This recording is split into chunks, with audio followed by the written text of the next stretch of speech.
Sharmila Congress party PCC అధ్యక్షురాలైంది.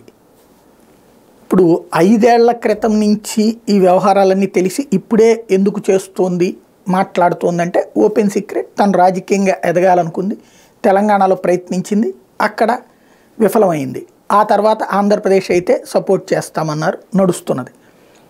అంతకుముందు షర్మిలని light తీసుకున్నటువంటి media ఇప్పుడు హైలైట్ చేస్తుంది, ఈనాడు కానీ ఆంధ్రజ్యోతి కానీ. ఇప్పుడు షర్మిల కాంగ్రెస్ పార్టీ పీసీసీ అధ్యక్షురాలయ్యి కాంగ్రెస్కి ఏమన్నా ఒరిగిందా? ఒక్క వేసమెత్తైనా జగన్ మీదన తన ద్వేషం, జగన్ మీద తనకున్న అసహ్యం, జగన్ తనకివ్వలేదు కాబట్టి చేస్తున్నటువంటి విమర్శలు, ఇది తప్పించి షర్మిల వలన కాంగ్రెస్కి ఏమి లాభపడింది? కాంగ్రెస్లో కొత్తగా వచ్చిన నాయకులు ఎవరైనా ఉన్నారా? లేదా వైసీపీ నుండి షిఫ్ట్ అయిన వాళ్ళు ఎవరైనా ఉన్నారా? పోనీ పాత నాయకులు ఎవరన్నా బాగా పికప్ అయ్యారా?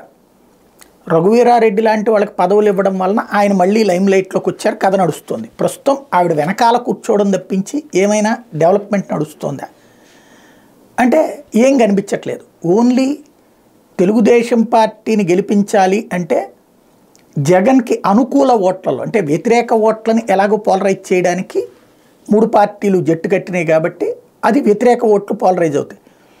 జగన్ అనుకూల ఓట్లని చేల్చడం షర్మిల, సునీత ఇద్దరికి ఇవ్వబడినటువంటి టాస్క్, లేదా వాళ్ళు స్వీకరించినటువంటి బాధ్యత. జగన్ ఓడించడం ఈ అందరి లక్ష్యం.